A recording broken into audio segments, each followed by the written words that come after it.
In October 1609, Caravaggio went back to Naples. He now had just 8 months to live. As Peter Robb explained, when he landed, he ran straight into trouble once more.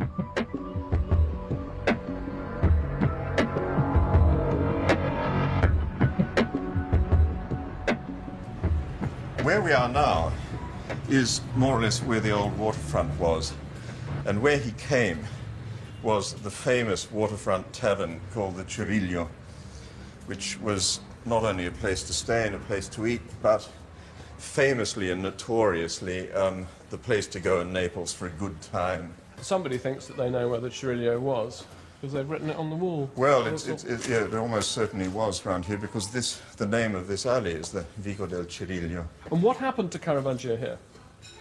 He was attacked and nearly killed very soon after he'd got off the boat from Palermo. By who?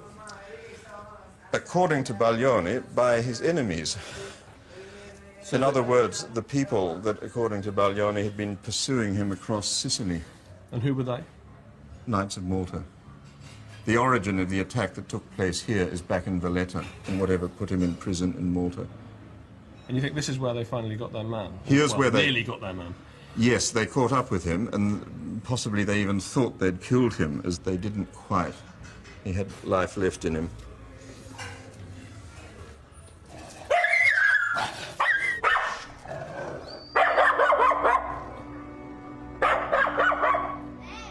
So who was behind the attack outside the Cirillo?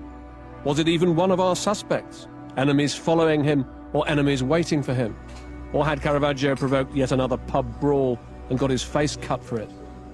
By all accounts, the Cirillo tavern was a pretty notorious place, where you could buy anything and anyone. Before going to lie down in a very dark room, I had one last appointment with the most extreme conspiracy theorist of all, Vincenzo Pacelli.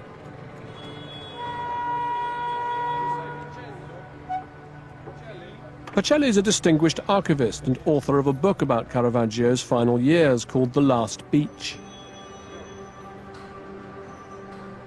He's also the first historian to have suggested that foul play might have been involved in the painter's death.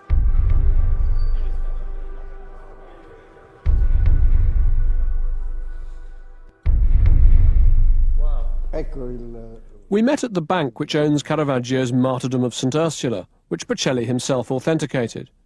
Done 2 months before Caravaggio's death, it gives us our last glimpse of him. And so, in the presence of the victim himself, I asked Pacelli who he thought had done the dirty deed. Chi ha ucciso Caravaggio?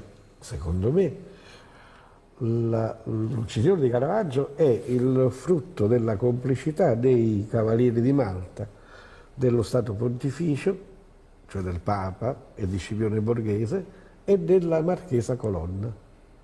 Wow.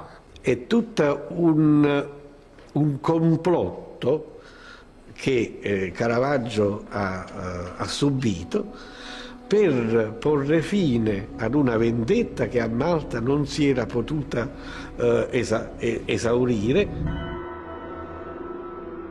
e si mette in opera a Napoli, all'osteria del Cerriglio, e allora il Cavaliere di Malta, che non riesce nell'intento della sua vendetta, adesso organizza per bene un piano che deve essere perfetto. E quale piano più perfetto di questo?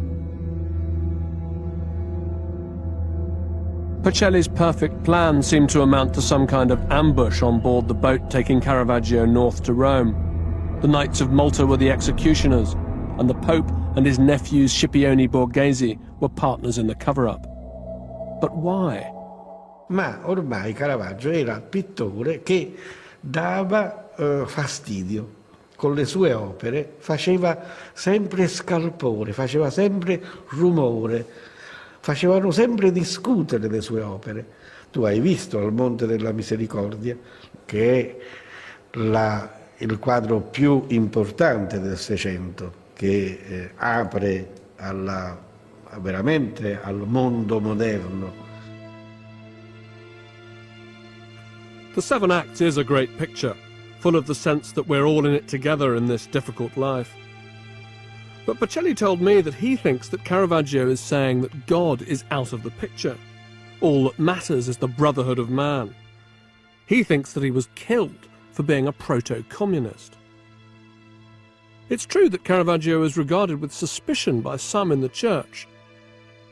But I don't buy Pacelli's thesis. I think he was a profoundly religious artist.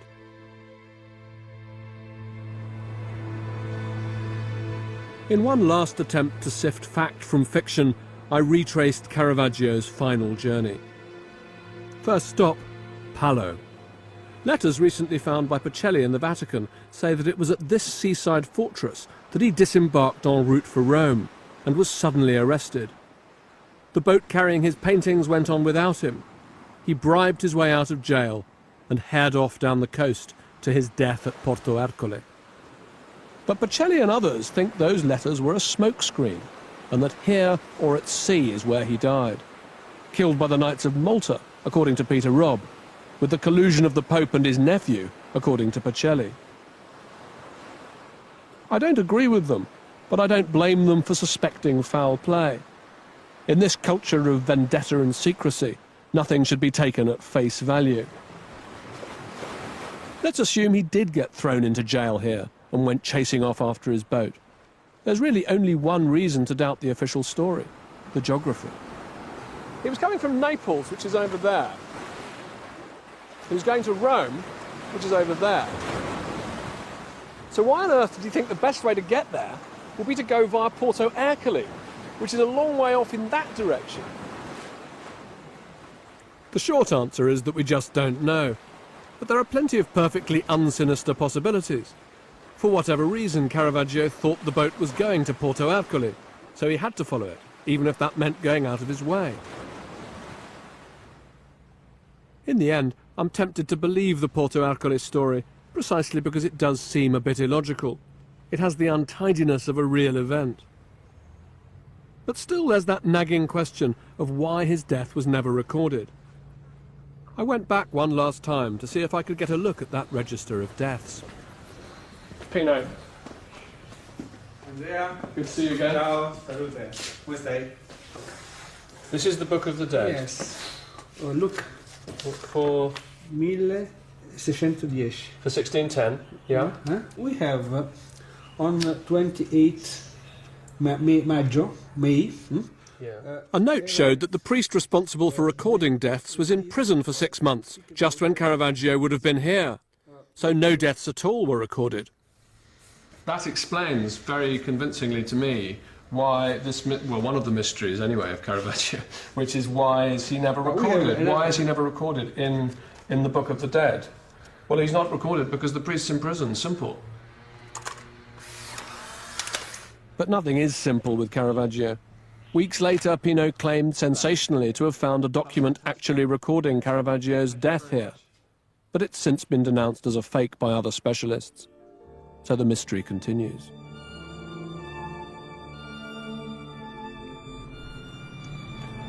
How well can you ever get to know a man who died 400 years ago? In the case of Caravaggio, there's something almost deceptive about the way in which he leaps out of the historical record at you, assaulting a waiter with a plate of artichokes, or telling a police investigator that he cut himself while he was falling down the stairs and that's all he can say about it. It makes him seem, I think, deceptively present, deceptively like us, because of course he wasn't like us at all. Caravaggio is still a great enigma, and the past really is another country.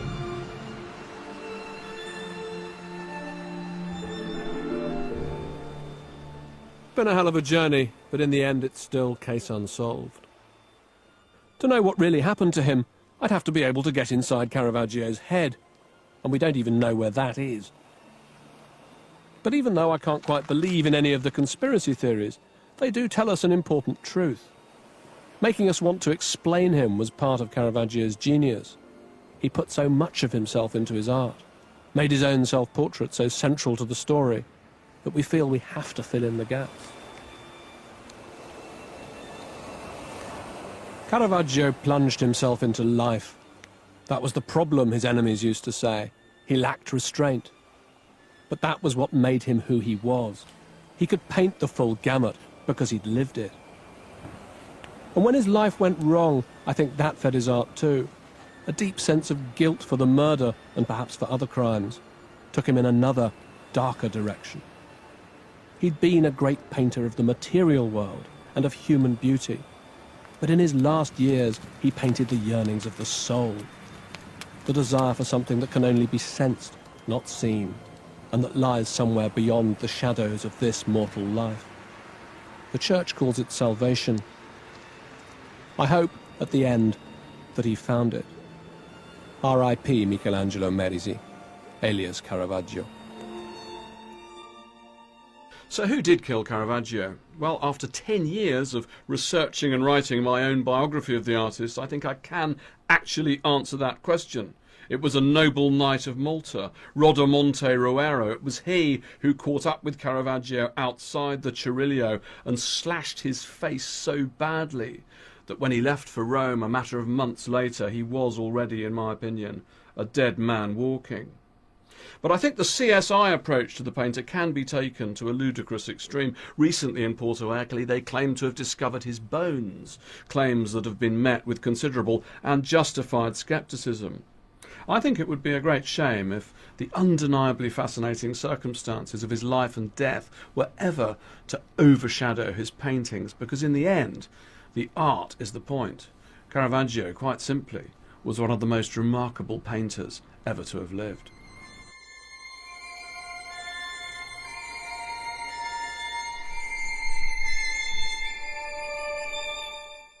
There's more from the BBC Proms here on BBC4 this Thursday. Stay right where you are to find out what we've got lined up for you in just a second.